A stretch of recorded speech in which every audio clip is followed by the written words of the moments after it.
Hello, you're watching AnewZ Morning. I'm Bakhtiar Hassanov, and here are the top stories. United States will not change nuclear position after Russia lowers threshold, Washington says. Australia and Turkey are in a standoff over which country is better suited to host COP31 in 2026, with neither willing to give up on their bid. A high-level roundtable on the One Health approach was held as part of COP29 in Baku.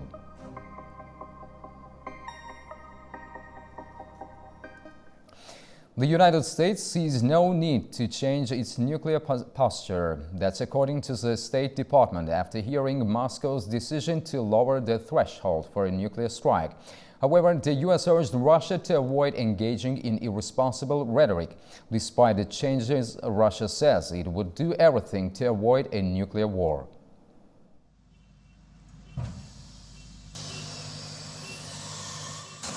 Russia eased the restrictions on using nuclear weapons on Tuesday, expanding it to include more types of attacks.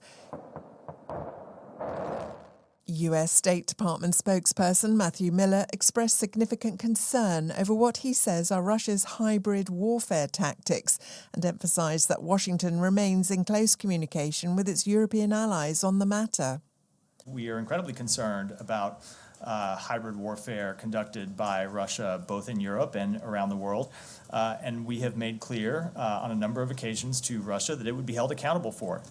We have not seen any reason to adjust our own nuclear posture, but we will continue to call on Russia to stop bellicose and irresponsible rhetoric.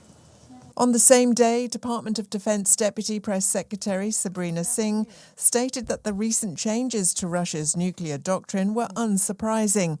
She describes them as consistent with the same irresponsible rhetoric Russia has been employing over the past 2 years. Something that they've been signaling that they intend to update over the last several weeks. We don't have any indications that Russia is preparing to use a nuclear weapon within Ukraine, and we don't see any we don't see any changes that need to be made to our own nuclear posture as well.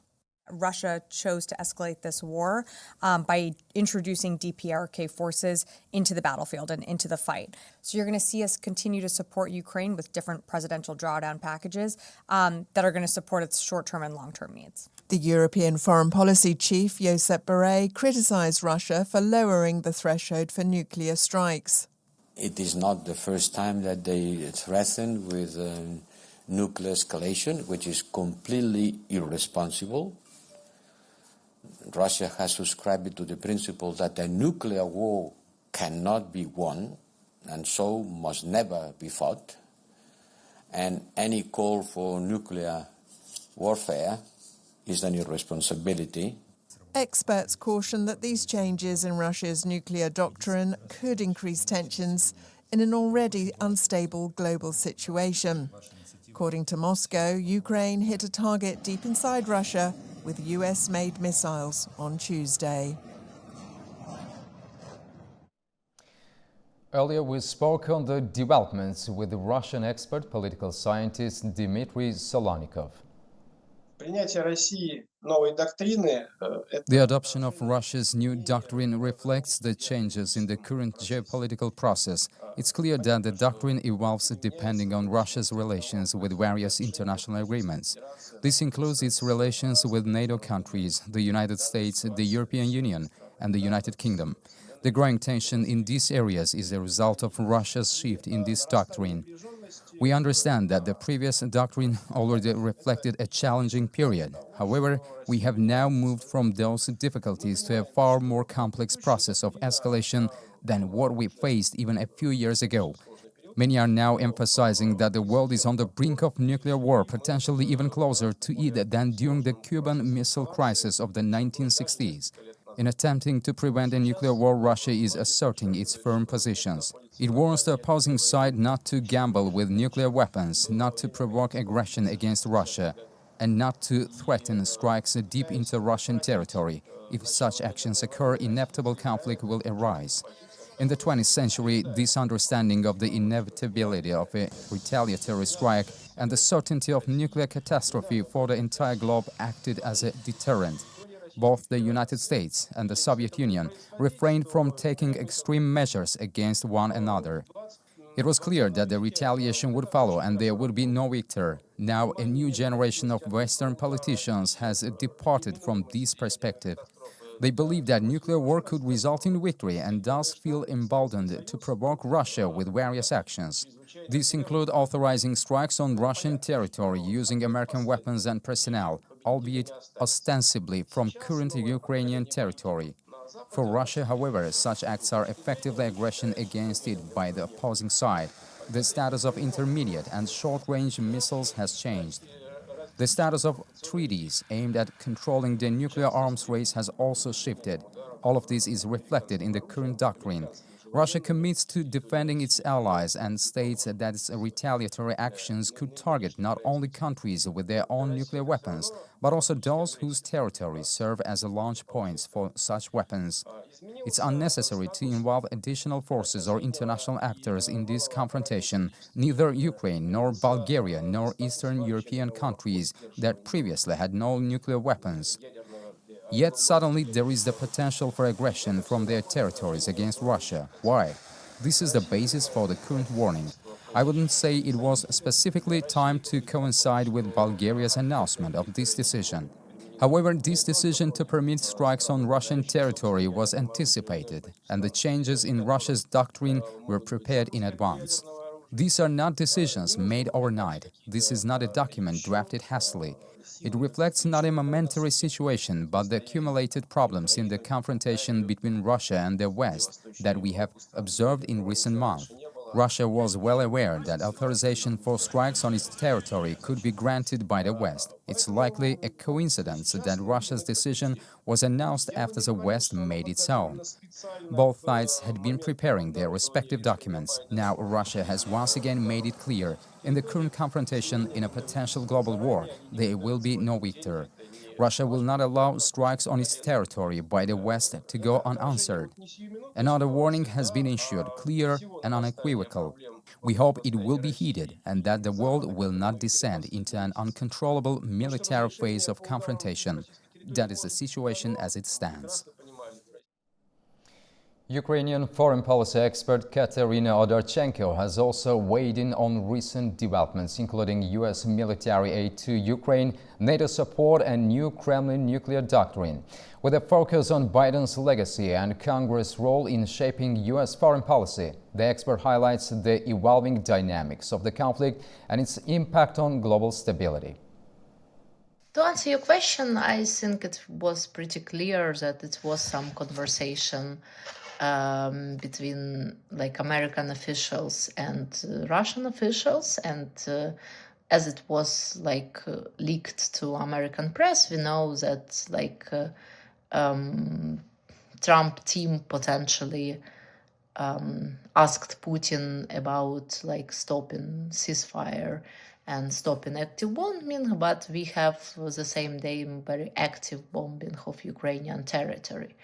So that's why one way politically Putin firstly not respond to American initiatives generally, which possible to change in this period with new administration. And from other side, Biden also now work a lot on Biden's legacy, and that's why he also give decision to use this more long-range missiles.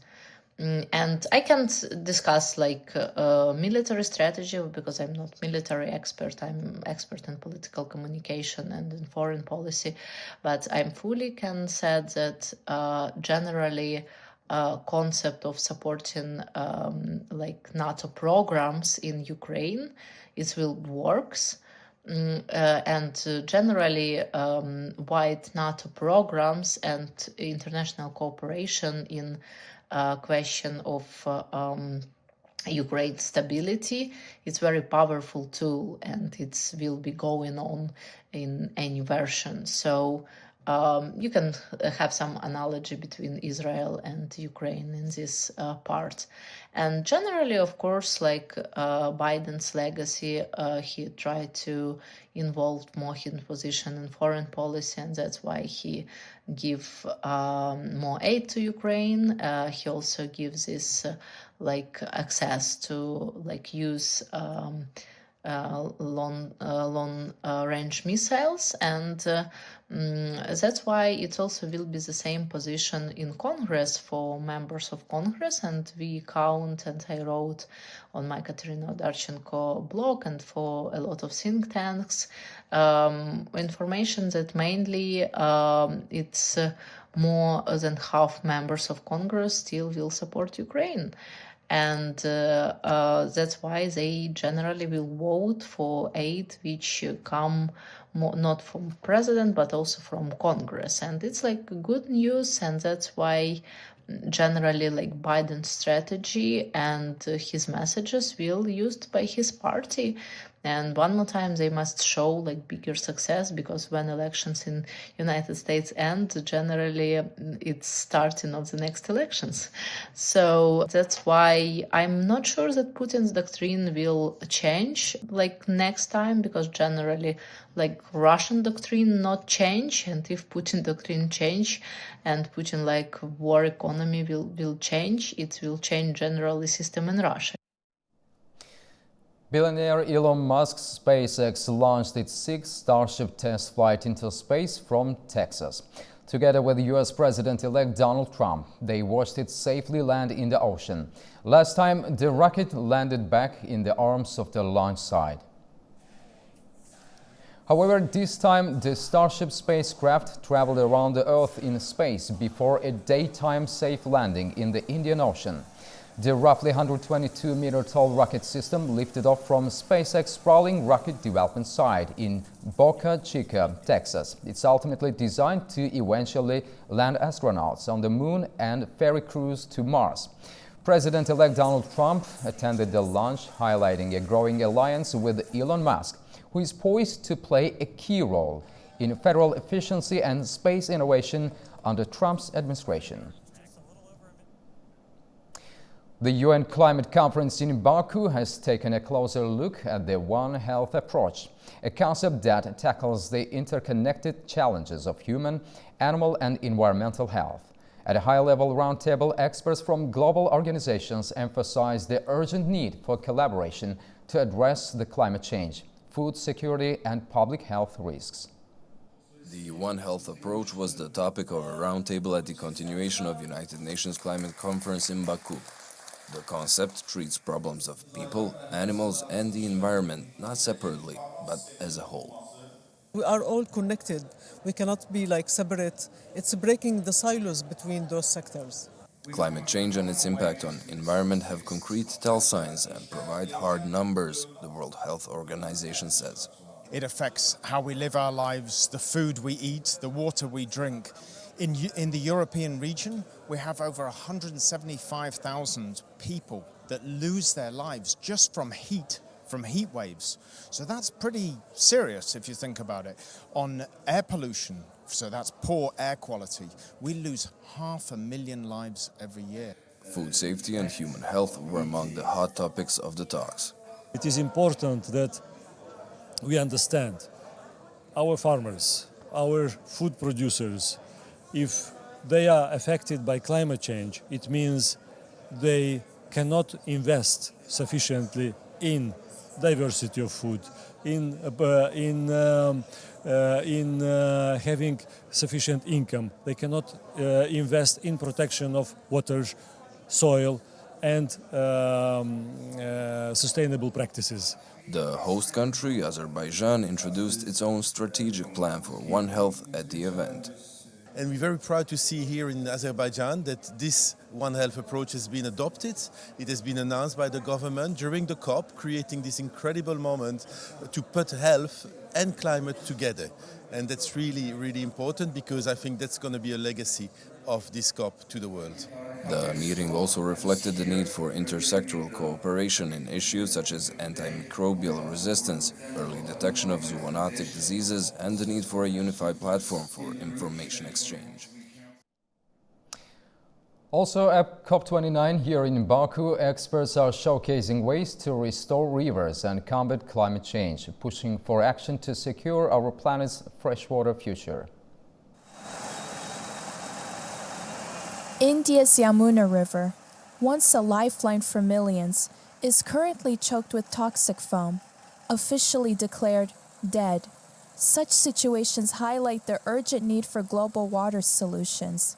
One of India's holiest rivers now symbolizes industrial pollution, untreated sewage, and climate-related ecological problems in critical water bodies. Currently covered with chemical foam, the Yamuna River has drawn international attention, underscoring the intersection of water pollution and climate amidst the broader environmental crisis.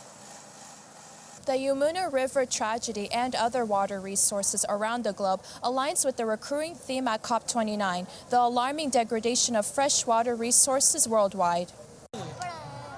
As of 2022, nearly 2 billion people globally lack access to safe drinking water, according to the UN Sustainable Development Goal report. At the same time, half of the world's population is facing extreme droughts due to reduced rainfall, affecting water scarcity. This crisis is driven by a combination of climate change, unsustainable water use, and inadequate infrastructure, especially in such regions as Sub-Saharan Africa, South Asia, and parts of the Middle East. Well, improving assets is important because in the end, you talk about wetlands, you talk about rivers, you talk about restoration, you talk about desalination, wastewater treatment, water treatment. Anything you talk about is all about water, and we all need that no matter in the world we are. So we definitely need to have those assets built, and we also need to have those restored and protected for the good of our society. For this is our very survival. Water conservation is important because water is, we tend to think about water as only something we drink or we grow plants with, but water is a lot more than that. So water is also home for biodiversity. There's a whole ecosystem that is dependent on water. There are birds, animals, even not only those that live in the water, but also those who live around the water. So this is an important way to protecting water reserves, conserving water reserves, means also conserving ecosystem, means also helping ecosystem adapt to climate change, and also water has a potential to mitigate climate change as well. COP29 proposes integrated solutions to tackle water and climate crisis. It emphasizes the need for nature-based solutions, like restoring wetlands and forests, alongside the application of innovative water technologies, including desalination and wastewater recycling. It also highlights the importance of climate financing to support vulnerable nations and international cooperation in managing shared water resources more sustainably. AnewZ, as official media partner, brings you live coverage from COP29 in Baku. Joining us on the ground with the latest updates are Guy Sean and Orkan Amashov. Good morning, Guy and Orkan. What's the latest from the summit?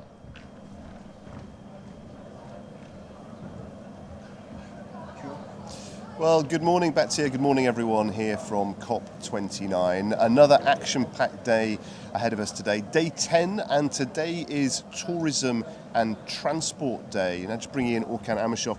Orkan, this is an interesting one, isn't it? Because obviously, in order to solve these multilateral challenges to bring people together, people necessarily have to travel. Yeah. We know that tourism is becoming ever more popular. Yeah. But at the same time, some of that travel obviously can have a negative effect on the planet. So how are leaders going to be wrestling with that dichotomy here today? Yeah, indeed. It's a massive dichotomy because connectivity agenda is key to Central Asia, South Caucasus, in fact, the entire world. and connectivity means enhanced transportation routes. This is absolutely key to our future in terms of economic growth. But growth also means that our carbon footprint will also increase. So the focus today is going to be on finding sustainable, climate resilient, innovative solutions to address these challenges. So today's focus, as you said earlier, is urbanization, transport and tourism. Today we will hear a COP29 declaration on multi-sectoral action pathways to resilient and healthy cities. COP29 declaration on enhanced climate action in tourism will also be announced later. Specifically about tourism, tourism is responsible for 8% of the world's carbon emissions, of course. So tourism itself is very prone to climate change, its worst impacts. It also contributes to climate crisis. So sustainable, innovative solutions will be discussed today. I suspect, bearing in mind the substance of this day, which is about transport, we will hear a lot about Silk Road, Middle Corridor, about connectivity, about connecting different continents. And there is a reality as we grow in terms of our economies.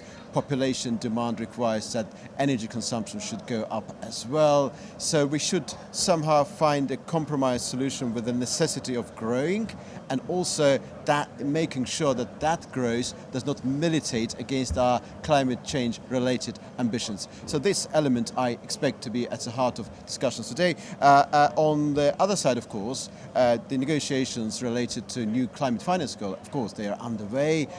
We heard that currently the parties are focusing on 300-500 billion goal, and we know that there are tensions, of course. We understand that US and the United States do not appear to be very committed, according to what I have heard, and China is, of course, exerting pressure while the utilization of that group known as China plus G77.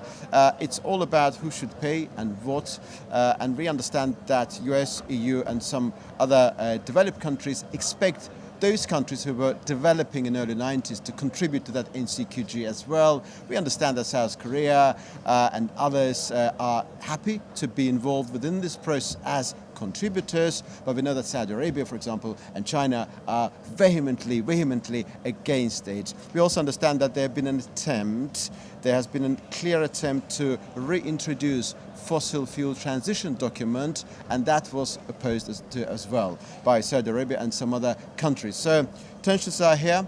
Today, as was the case yesterday, two components. One is a specific subject, which is about tourism, urbanization, climate resilient city building process, and second, about that substance, which is about new climate finance goal. Thank you, Orkan. Yes, and whilst we wait for those big announcements, hopefully, on the finance deal, experts will be really digging into this issue today, trying to ask some big questions about where we travel, how much we travel.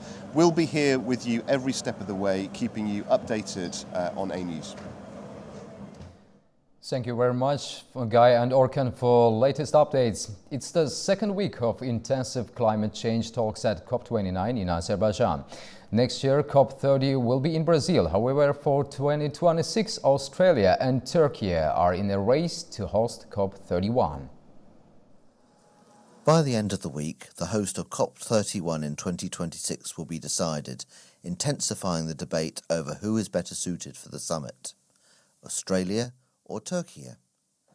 Turkey offers a strategic advantage with its proximity to many countries, reducing travel when compared to Australia. That's according to Turkish Deputy Environment Minister Fatma Varank. Birçok ülkenin 3-4 saatlik uçuş mesafesinde bir kere. First of all, Turkey is within a 2 to 3 hour flight distance from many countries. I think this is a very important factor because nearly all of the world, every country, goes to there for 15 days because of COP. Turkey is a country that can act as a bridge between developed and developing nations. This is very important. Turkey is not a country that has produced and exported fossil fuels until now, and all COPs in recent times have been held in areas where there are countries that export fossil fuels. Australia, a major fossil fuel exporter, is leading climate finance negotiations in Baku whilst pushing to secure the bid to host COP31. The Climate Change Minister, Chris Bowen, says Australian climate change is really impacting the islands in his part of the world. This year I returned to Fiji to meet with climate ministers from across the Pacific, where the impacts of climate change are a clear and present danger, not far away abstractions, where climate change is not seen as a subject for negotiation, but a matter of their very existence. This is a message that the world needs to hear and a reality the world needs to see. That's why we're bidding to host COP31 in partnership with our Pacific family, and we're grateful for the strong support our bid has received so far. Germany, Canada and Britain have publicly backed Australia, whilst Pacific leaders support the bid on the condition that climate issues such as coastal erosion and rising seas are prioritised. The winning country needs unanimous support from the 28 nations involved in the annual summit. A symbol of progress in the Caspian region, the Garadag solar power plant stands as a beacon of renewable energy innovation. Our correspondent Ali Sultanzadeh reports from the site. A step closer to green is a step away from red. Now behind me stands a symbol of innovation and sustainability, the Garadag solar PV plant. This is the largest solar power facility in the Caspian region, and it was built at the cost of $262 million in foreign investments. Each year it generates 500 million kilowatt hours of electricity, and it is enough to power 110,000 homes. Built on a former Gobustan oil site, the 230 megawatt Garadag plant powers over 110,000 homes and cuts CO2 emissions by over 200,000 tons annually. It connects to the national grid through a 330 kilowatt line to the southern substation. Experts highlight that overcoming challenges will depend on collaboration and open dialogue. As you've seen in the site, it includes more than 500,000 solar panels, and it's being, of course, cleaned by robot. We have more than 600 robots cleaning the panels every day. Azerbaijan is a core market for Masdar, and the Garadag solar PV project is the first project of Masdar here in this strategic country for us. We've signed an agreement with the Ministry of Energy to develop 10 gigawatts of projects, which include solar PV, onshore wind, offshore and green hydrogen potential. And the first phase of this 10 gigawatts pipeline came to realization earlier this year, where we signed the project agreements for 1 gigawatts of projects, including 2 solar PV projects and 1 onshore wind project. And during COP29, we've also announced the financial close for the 2 solar PV projects. And we continue working with our strategic partners and stakeholders, the Ministry of Energy, Azar Energy, and of course our strategic partner SOCAR, to advance the development of the 1 gigawatts, as well as in parallel looking to further expand our footprint in the country. We've also signed an agreement with Aqua Power and SOCAR to develop offshore wind, utilizing the potential of the Caspian Sea to generate green power from the offshore wind. Well, the transition of the energy to the green power is a process. It required partnership, innovation and collaboration. Without these 3 key factors, we will not be able to achieve the goals. However, at the same time, there are certain challenges that need to be addressed. 2 new projects are underway as part of a 10 gigawatt renewable energy deal between Masdar and Azerbaijan. More people are visiting Turkey's famed ancient site of Göbekli Tepe. Known as the zero point of history, it hosted 50% more visitors during the first 10 months of 2024 compared to the same period last year. That's according to Turkish Culture and Tourism Deputy Minister Gökhan Yazgi. Turkish Culture and Tourism Deputy Minister Gökhan Yazgi emphasised that the famed ancient site of Göbekli Tepe in Şanlıurfa is one of Turkey's most important cultural tourism destinations. Highlighting the growing global interest in the historic site, he noted that the ministry carries out special promotional activities in relation to Göbekli Tepe every year. Şu anda inanılmaz bir Göbekli Tepe. There is currently an incredible fascination with Göbekli Tepe worldwide. Everyone is curious about it. Esteemed scientists who visit often remark that it's far more impressive in person than in photographs. Many are so captivated by its atmosphere that they are reluctant to leave. These are truly unique emotions. Due to our promotional strategies, we attracted 600,000 visitors in the first 10 months of 2024, which is approximately a 50% increase compared to the same period last year. We expect this number to grow significantly in 2025. Ziyaret alanının yükselişini hep birlikte izleyeceğiz. Göbekli Tepe is considered one of the most important discoveries in the world. The history of civilization has changed thanks to its discovery. The world's eye is on this place right now, since its history predates the Egyptian pyramids by 7,500 years.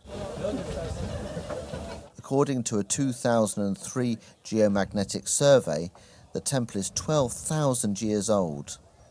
The area was discovered by archaeologists from Istanbul and Chicago in 1963 and inscribed on the UNESCO World Heritage List in 2011. Well, that's all we have for this hour. Please do stay with us. You can also get latest news and headlines around the clock on our website, that is AnewZ.tv. Thank you for watching, and also we wish you a good day ahead.